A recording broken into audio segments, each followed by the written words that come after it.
বান্দা তুমি যে কোনো হালতে যে কোনো অবস্থায় থাকো না কেন, আমি আল্লাহ সব সময় তোমাদেরকে আমি আল্লাহর নজরের মধ্যে রাখি। তোমরা যা কিছু করো আমি আল্লাহ সব কিছুকে দেখি। একবার চিল্লিয়া বলো না সুবহানাল্লাহ। ও যুবক, তোমার জীবনে সারা দিন সারা রাত তুমি মোবাইল টিপে টিপে নষ্ট করতেছো। তোমার জীবনে সারা দিন সারা রাত মোবাইলে গেম খেলে খেলে জীবন নষ্ট করতেছো রে বাবা। এই কথাটা শুনে রাখো, আল্লাহ তাআলা দেখতেছে তুমি কম্বল পরা দিয়ে যতই মোবাইল টিপো না কেন, আমার আল্লাহ নিশ্চয়ই তোমাকে দেখতেছে। ও বাবা, একবার আমার আল্লাহ তাআলার কথা মনে করে দেখো।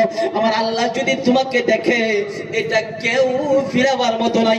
আমাকে আপনাকে যদি আমার আল্লাহ জিজ্ঞাসা করে, বান্দা তোমাকে দুনিয়ার বুকে যতগুলা নিয়ামত দিয়েছিলাম, আমার নিয়ামতের থেকে একটা নিয়ামতের শুকরিয়া তুমি আদায় করো নাই, বলে তোমাকে আমি হাজার হাজার নিয়ামত দুনিয়ার বুকে দিয়েছিলাম।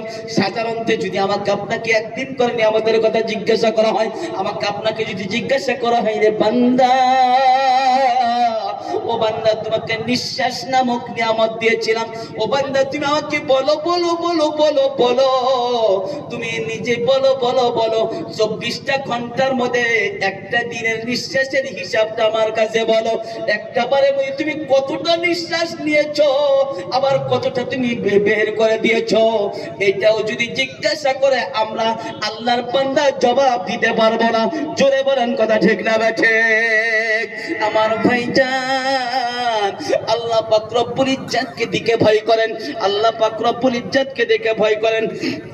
আমার আল্লাহ পাক রব্বুল ইজ্জত মুসলমানের আরেকটা বৈশিষ্ট্য বলেছে, ওয়াল্লাযীনা ইয়াবিতুনা লিরাব্বিহিম সুজদান ওয়া কিয়ামা।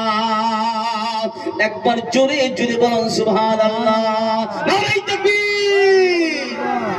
আমার আল্লাহ বললেন, আমার মুসলমানের আরেকটা বৈশিষ্ট্য হলো, আমার মুসলমানের আরো একটা বৈশিষ্ট্য হলো রে আমার মুসলমান জানা, আমি আল্লাহর পায়ে কুদরতি পায়ে সিজদা করবে তারা। আমি আল্লাহর কুদরতি পায়ে সিজদা করে রে জার জার জার জার জার জার জার জার হয়ে কাটবে, জার জার জার জার জার জার হয়ে কাটবে। আমার আল্লাহ বললেন, বান্দা তুমি দুনিয়ার বুকে যতই গুনাহ করো না কেন, আমি আল্লাহর রহমত থেকে তোমরা বঞ্চিত হও না, আমি আল্লাহর রহমত থেকে তোমরা বঞ্চিত হও না। আল্লাহ কোরআনুল কারীমের মধ্যে বলে দিলেন, ফাইদা ফাআলু ফাহিশাতান আও যালামু আনফুসাহুম যাকারুল্লাহ ফাস্তাগফিরু লিজুনুবিহিম ওয়া মান ইয়াগফিরুজ যুনুবা ইল্লাল্লাহ। একবার চিল্লিয়া বলুন না সুবহানাল্লাহ, আর একবার প্রাণ খুলে বলুন সুবহানাল্লাহ, আর একবার ঈমানি আওয়াজ দিয়ে বলুন সুবহানাল্লাহ। আমার ভাইজান, আমার আল্লাহ বলে দিলেন, বান্দারা রে তোমরা যতই গুনাহ করো না কেন, তুমি যদি তোমার নিজের নফসের প্রতি যদি জুলুম করো, আমি আল্লাহ তোমার গুনাহ মাফ করে দেব, আমি আল্লাহ তোমার সমস্ত গুনাহগুলো মাফ করে দিব। আমি আল্লাহ বলছেন, আমি আল্লাহ সমস্ত মানুষের গুনাহ মাফ করতে পারি। বলে দুনিয়ার এমএলএ বলো, মিনিস্টার বলো, মন্ত্রী বলো, প্রধানমন্ত্রী বলো, কেউ তোমার গুনাহ মাফ করতে পারবে না, আমি আল্লাহ তোমার গুনাহ মাফ করতে পারি। জোরে জোরে বলেন না সুবহানাল্লাহ। ওই জন্য বাবা, আল্লাহ সময় আপনাকে আমাকে দিয়েছে, এই যে জিন্দেগিতে ওমর দিয়েছি বাবা, কেউ 40 বছর, 50 বছর, 60 বছর, 70 বছর, 80 বছর দুনিয়ার বুকে জীবিত থাকবো কিনা গ্যারান্টি নাই রে বাবা। ওই জন্য কার মউত কখন আসবে জানা যাবে না, কার মউত কখন আসবে জানা যাবে না। ওই জন্য আমার আল্লাহ তাআলার ইবাদতের মধ্যে মশগুল হয়ে যাও। আমার ভাইজান, হাদিস শরীফের মধ্যে রয়েছে, আমার রাসূল আপনার জন্য আমার জন্য এত কান্না কেঁদেছে। আলিম ওলামাদের মুখে আমরা সবাই জানি বাবা, আলিম ওলামাদের মুখে আমরা সবাই শুনেছি, আলিম ওলামারা হাদিস ও কোরআনের মধ্যে পেয়েছেন। বলে আমার নবী